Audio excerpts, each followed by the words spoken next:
ሀገራችን ኢትዮጵያ በግብርናው ዘርፍ የምታገኘውን ምርትና ምርታማነትን ለማሳደግ ከፍተኛ ርብርብ እያደረገች ትገኛለች። ለዚህም በውሃ በአፈርና በሌሎች በመሰል ጉዳዮች በርካታ ጥናትና ምርምሮች እየተከናወኑ ይገኛል።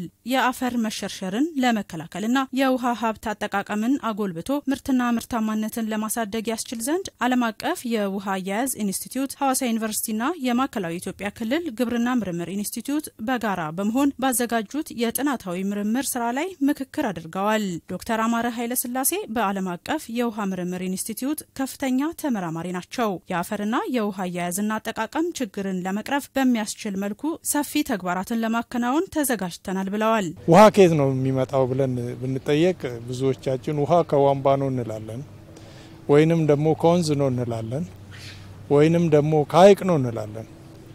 እነኚህ ሁሉ ግማሽ እውነቶች ናቸው። ቀሪው ትክክል አይደለም። ውሃ የሚመጣው ከሲስተም ነው። በዝናብ ተኮር የእርሻ በሚካሄድባቸው አካባቢዎች የግጦሽ መሬቱ፣ የደን መሬቱ፣ ተራራማው ቦታ፣ ቆላማው ቦታ ከሰዎች ጋር ከእንስሳው ጋር ከነኛ መስተጋብር የሚመጣ ነገር ነው።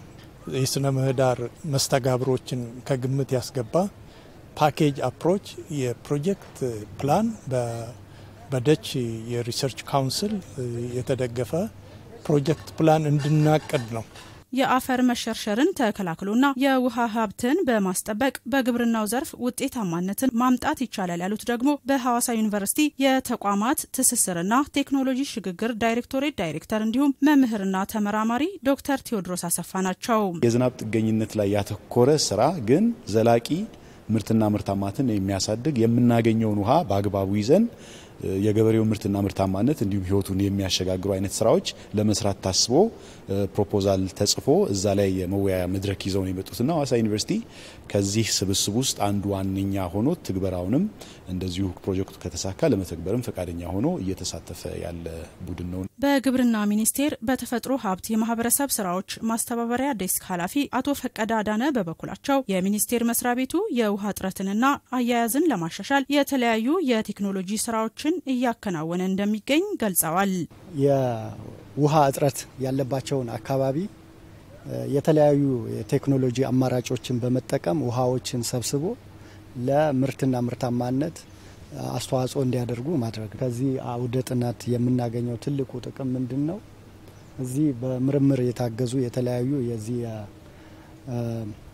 የተለያዩ ቴክኖሎጂዎች አሉ። እነዛን ወደ ራሳችን ከራሳችን ፕሮግራም ከራሳችን ስራዎች ጋር አላይን አድርገን ህብረተሰቡ የሚጠቀምበት ለውጥ የሚያመጣበትን ሀሳቦች መቅረጽ ነው ማለት ነው። በክልሉ በተቀናጀ የአፈርና ውሃ ጥበቃ የተፋሰስ ልማት ስራ በስፋት እየተከናወኑ ቢሆንም ይህንኑ በወጥነት ለማስቀጠልና ችግሮቹን ለመቅረፍ በርካታ ተግባራት ተከናውነዋል ያሉት ደግሞ በማዕከላዊ ኢትዮጵያ ክልል የግብርና ምርምር ኢንስቲትዩት ዋና ዳይሬክተር አቶ ጸጋዬ ተረፈ ናቸው። በመንግስት ደረጃም ብዙ ኢኒሼቲቮች ወይም ስራዎች ተቀርጸው እየተሰሩ ናቸው። አንዱ የአፈርና ውሃ ጥበቃ ተፋሰስ ልማት ምንለው ስራዎች ለዚህ ትልቅ አጋዥ ናቸው።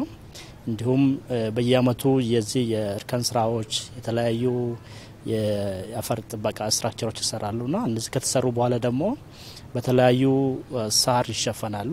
የምርት ቅሬታዎችን እንዴት ነው ለአፈርና ውሃ ጥበቃ ስራዎች እንዲሆን ማድረግ የሚቻለው?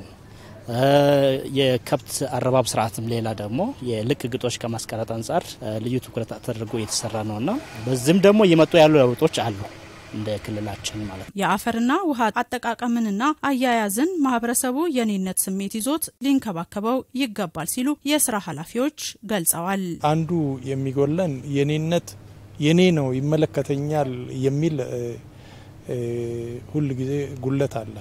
ማህበረሰቡ ደግሞ የኔ ነው ይሄ የልጆቼ ነው የቤተሰቤ ነው በሚል የተፈጥሮ ሀብትን የመንከባከብ ተግባር መሰረታዊ ነው። የአፈርና ውሃ ጥበቃ ኢትዮጵያ ውስጥ ከ40 ዓመት በላይ ተሰርቷል። አንዳንድ ቦታዎች ላይ በጣም ቆንጆ ውጤቶች የታዩበት ዘላቂ ስራ የታየበት እንዳለ ሆኖ በርካታ ቦታዎች ደግሞ የተሰሩ ስራዎች ሲፈርሱ ህብረተሰቡ ልክ ፕሮጀክቱ ሲያበቃ የኔነት ስሜት ሳይሰማው ቀርቶ እስከ ማፈራረስ ድረስ የሚደርስበትና ችግሩ የባሰ የሚሆንባቸው ወቅቶችም ነበሩና ይሄ ፕሮጀክት ተሳክቶ እንግዲህ ስራ ላይ ከወረደ በኋላ እንደው በሂደቱም ውስጥ ህብረተሰቡን ማሳተፍ ነው ያለበት። ማዕከላዊ ኢትዮጵያ ላይ ቅድመ በልግ የሚባል አለና ቅድመ በልግ ብዙም ዝናብ የለውም፣ ትንሽ ዝናብ ነው የሚፈልገው። አሁን የቀድሞ የአፈር ውስጥ ያለውን እርጥበት ጠብቀው አሁን ምርት ተጨማሪ ምርት ያመርታሉ ማለት ነውና ተጨማሪ ወቅቶችም እየጨመረ እየመጣ ነውና ከዚህ አንፃር የህብረተሰቡ ሚና እጅግ ከፍተኛ ነው።